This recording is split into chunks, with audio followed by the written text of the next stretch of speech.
নমস্কার বন্ধুরা, সবাই কেমন আছেন? আশা করি ভালো আছেন।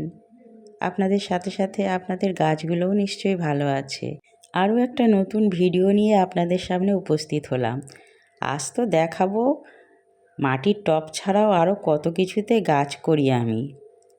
এই একটা প্রথমে দেখাবো, এটা একটা সোলার চৌকো মতন একটা কিছু ইলেকট্রনিক জিনিস যেসব আসে তার মধ্যেই মাটি দিয়ে এতে আমি নোটে শাকের দানা ছড়িয়ে দেবো। আর কিভাবে মাটিটা প্রস্তুত করেছি সে তো আগেই দেখানো আছে।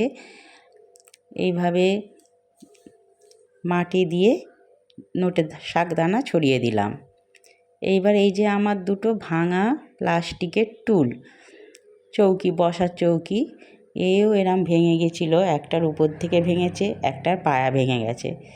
তা কী করবো, এগুলোকে কি আর ফেলে দেওয়া যায়? এইগুলোকে প্রথমে ফাঁকা অংশগুলো চাদর ছেঁড়া দিয়ে ঢেকে দিলাম, দিয়ে তারপরে মাটি দিয়ে ভর্তি করে দিলাম। এবার আপনারা হয়তো ভাববেন এত মাটি কোথায় পাবো। আমি সবার নিচে পাতা, শুকনো পাতা, সবজির খোসা যেসব শুকনো করা থাকে সেইগুলো দিয়েই বেশিরভাগটা পরিপূর্ণ করে দিই। তাতে হয় কি, অনেকটা হালকাও হয় আর গাছ বসাতে সুবিধাও হয়। উপরে তৈরি মাটি কিছুটা দিয়ে তারপরে দানা বসিয়ে দিই। এই দুটো চৌকির মধ্যে আমি একটার মধ্যে বরবটি কড়াইয়ের দানা আর একটার মধ্যে ঝিঙের দানা দিয়ে দিয়েছি।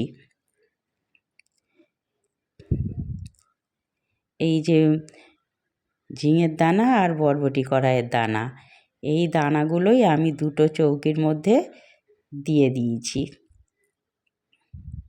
এই যে দিয়ে জল ছড়িয়ে এক সাইড করে রেখে দিয়েছি।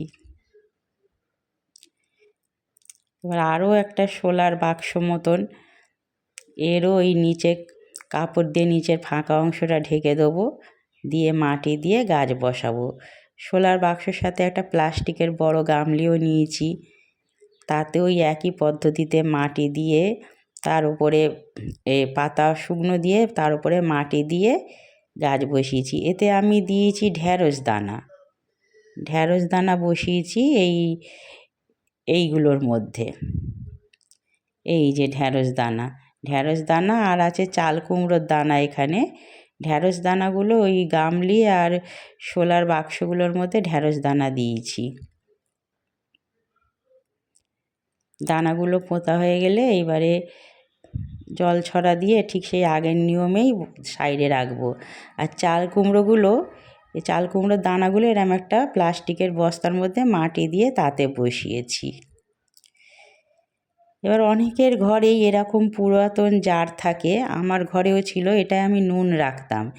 এবার এই প্লাস্টিকের জারটা ফেটে গেছে, তা আমি কি করব, জারটা একটু লম্বা মতন, তাই আমি দুদিকেই ফুটো করে নিয়েছি। তাতে হবে কি, এর থেকে আমার দুটো ছোট ছোট টব তৈরি হয়ে যাবে। এইটাকেই আমি মধ্যিখান থেকে কাঁচি দিয়ে টুকরো করে কেটে নেব। টুকরো করে নেওয়ার পর হবে কি, দুখানা টব তৈরি হয়ে গেল। এই যে এবার এর মধ্যে আমি মাটি দিয়ে যত ছোট ছোট মতন গাছ থাকে সেগুলো এতে অনায়াসেই বসানো যায়। এই যে মাটি দিয়ে দিয়েছি, দিয়ে এই নয়নতারা গাছ চারা বেরিয়েছিল চারদিকে ছোট ছোট, দুটোর মধ্যে নয়নতারা চারা নিয়ে বসিয়ে দিয়েছি। এছাড়াও তো এর আগে দেখিয়েছি, বস্তার মধ্যে, প্লাস্টিকের চালের বস্তার মধ্যে কুমড়ো গাছ লাগিয়েছিলাম। সেইগুলো এখন দেখুন কত বড় হয়ে গেছে। গাছ মানেই যে শুধু তাতে মাটির টবে বসাতে হবে তেমন কোনো কথা নেই, ইচ্ছা থাকলে অনেক দিক দিয়েই উপায় বার করা যায়। আর এই যে বড় বড় প্যাকেট, এগুলো সব আটা ময়দার প্যাকেট, এগুলোর মধ্যে আমি এই সন্ধ্যা মালতী, ধুতরা ফুলের গাছ এইগুলো বসিয়েছি। আর যে ফল বিক্রেতাদের কাছ থেকে ট্রেগুলো এনেছিলাম তাতে তো এই তো লাল শাক চাষ করেছি। এইভাবে আমি সবসময় কিসে গাছ বসানো যায় সেটাই চেষ্টা করি। টব তো আছে অনেক, টব ছাড়াও যে অনেক কিছুতেই গাছ বসানো যায় সেটাই দেখালাম আর কি। এইবার দেখুন কিছুদিন পর গিয়ে সেই বরবটি কড়াইয়ের দানা থেকে গাছগুলো কি সুন্দর বেরিয়েছে। মোটামুটি 1 সপ্তাহের মধ্যে এত সুন্দর গাছ বেরিয়েছে। আর এই ঝিঙে গাছ অবশ্য এই 2টো বেরিয়েছে, আরও বের হবে।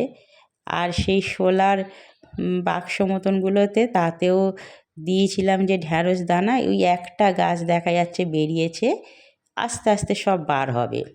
আর নোটে দানা দিয়েছিলাম যে বড় শোলার চৌকো মতন জায়গাটাতে, তাতেই যে ছোট্ট ছোট নোটে শাক ভর্তি হয়ে বেরিয়েছে। আর এইটা তো আমি একদম একটা কাগজের বাক্স, শুধু কাগজের বাক্স, তাতেই মাটি দিয়ে ঢ্যাঁড়স দানা দিয়েছিলাম। সেই ঢ্যাঁড়স গাছগুলোও এতে বেশ বেরিয়েছে সুন্দরভাবে। আর কিছুদিন আগে যে আমি আনারস গাছ বসানো দেখিয়েছি, সেই আনারস গাছগুলোর অবস্থাও এখন এই রকম। এরকম ট্রেগুলোতে আনারস গাছ, তারপর এই যে ছোট ছোট জবার ডাল পুঁতে চারা করতে দিয়েছিলাম। এই ট্রেগুলোয় খুব সুন্দর চাষবাস হয়। এইভাবে দেখুন আমার ছাদে কত কিছুতে কোনো কিছুই বাদ যায় না, সব কিছুতেই আমি গাছ বসাই এইভাবে। আপনারাও বাড়িতে চেষ্টা করে দেখবেন, নিশ্চয়ই হবে গাছ। ভিডিওটা ভালো লাগলে অবশ্যই লাইক, কমেন্ট আর শেয়ার করে পাশে থাকবেন, আর অবশ্যই সাবস্ক্রাইব করে দেবেন। আমার ভিডিওগুলো ধৈর্য নিয়ে দেখার জন্য অসংখ্য অসংখ্য ধন্যবাদ। সকলে ভালো থাকবেন। নমস্কার। এইভাবে আবারও অন্য কোনো ভিডিও নিয়ে অন্য সময় আবারও আসবো ফিরে আপনাদের সামনে।